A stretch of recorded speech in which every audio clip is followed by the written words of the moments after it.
It has been almost 3 years since a truck carrying about 6,000 litres of highly flammable gas got stuck under the low-lying bridge and exploded, killing 41 people and injuring many others.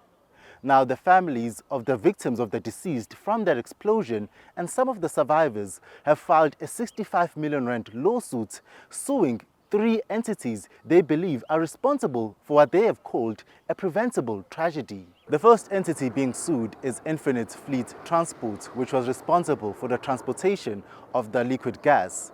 The second entity being sued is the labor broker company, Innovative Staffing Solutions, which was responsible for the hiring of the truck driver. And then the third entity being sued is the Ekurhuleni municipality. Their claims are actually twofold. One, the municipality is being sued for actually having poor signage on the bridge behind me. And the second one is for the poor response from Ekurhuleni municipality's fire department. The lawsuit claims that the Ekurhuleni municipality's fire department failed to properly evacuate the area.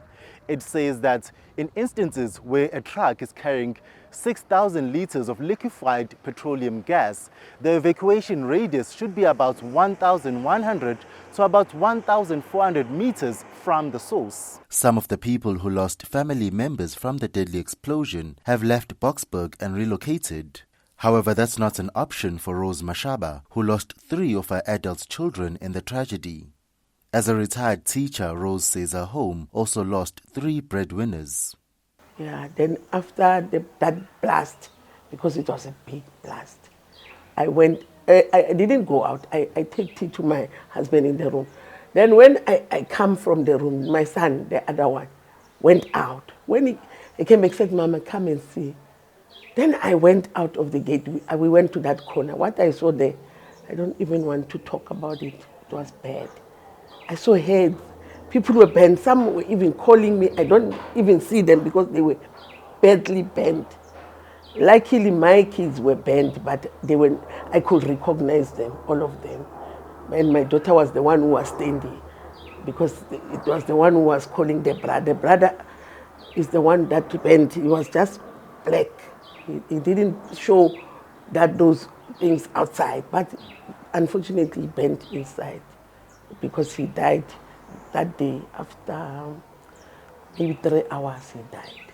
Then my daughter-in-law, she was badly bent. They took them to hospital. Then she died on a Christmas day. Yeah, in the morning when we wake up, they said she passed on. Then my daughter was not also that bad when I look at her.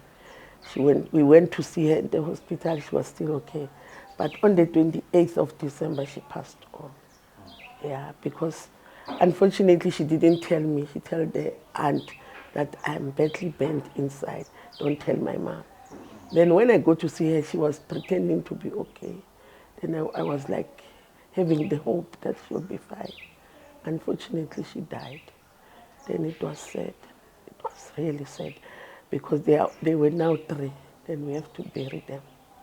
Then we took them to a morgue in Soweto because I was paying that morgue. Unfortunately, that morgue didn't bury them because they came with a story that they are closing. It's Christmas time. It's New Year's time because it was already, now we're going to New Year. Then we decided to go to a morgue in Boxburg. Then that guy said he can do that for us, but he needed 36,000. Then we had to ask for donations. And we took our savings, we buried them. By the grace of God, we managed to bury them on a Saturday.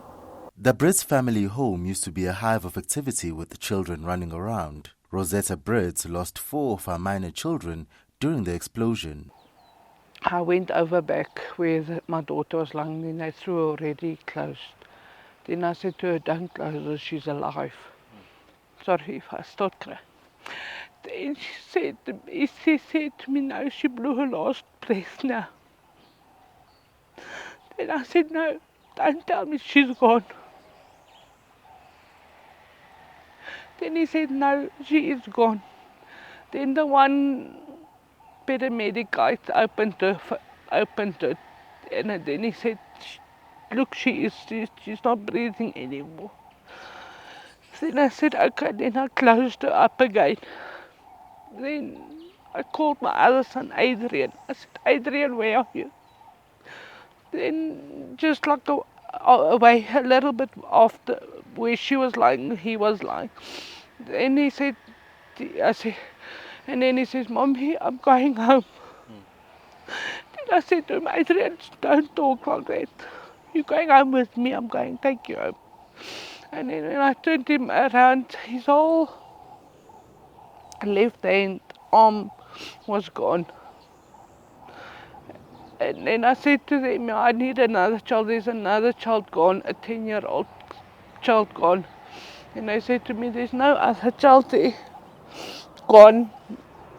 Yeah. And I said, there was another one, he's 10-year-old, he's little Harry. I need to see him.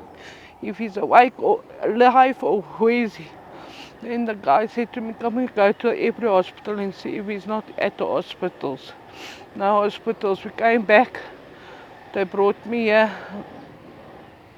Then they said to me, I must go 3 blocks away from the house just to calm. And then they took me away from the house for like 3 blocks up. Then they brought me back. Then he came again. He said to me, they found a little body. Then I said, is he alive or what? And he said to my auntie, she must come or somebody must come and look. Then she said to them, I can't let she go. She's already, she can't even stand on her 2 legs. Then she went, she said to me, she went to go look, she came back, she was in tears. Then she said to me, Rasita, just stand or sit where you if you fall, you won't hurt yourself. I said, what's wrong? I was still standing there by that wall and that. Then she says to me, Rasita, this is your little Harry gone. And then I said to her, no, don't tell me, he's also gone. And the guy, he said to me, come, I'll take you, but you don't go near the body, because I know you're going to grab the body. And then I went, and my child was dark brown like this. The street, it was burnt dark. LHL Attorneys, a boutique law firm specializing in civil litigation, is spearheading the lawsuits. So this is, as you said, not a class action lawsuit. We've launched it as an ordinary civil action in the Johannesburg High Court. We have about 67 plaintiffs. So the case is 67 plaintiffs versus 3 defendants. So each of the clients' claims are very different. So we've broadly got 4 categories of clients. We've got clients who have suffered injuries, life-altering injuries, which generally burn injuries. They are what we call our injury clients. We've got clients who have suffered a loss of support, which means their breadwinner was died as a result of the explosion. We've got clients who have suffered grief and emotional shock, which is a damage that you can claim from the court in respect of a loved one having passed away and you suffering psychological trauma as a result of that. And we've also got property damage clients. And we've, of course, because of the veracity of the explosion, because it was so catastrophic, a lot of our clients overlap more or less. So we've got clients who were injured and have loss of support claims, or who have grief claims and loss of support claims, property damage and grief and loss of support, that sort of situation. So each claim is quantified differently. And basically what we do is we have to consider the client depending on the category of injury that they've suffered. We have to we have to obtain their pay slips. We have to obtain, whether or not they incurred medical expenses. We need to look at forecasting what kind of loss of earnings they might suffer, and similarly forecasting what sort of medical expenses they might have to incur in future. So each claim is quantified quite differently, and that's how we landed up at our figure. So far, no one has ever been held accountable for the Boksburg tragedy. There's been no arrests, no fines, or even prosecutions. While these lawsuits won't bring back the dead or even heal the traumatic scars from that day, the people behind it hope it will finally bring some justice. Thabiso Goba, Eyewitness News in Boxburg.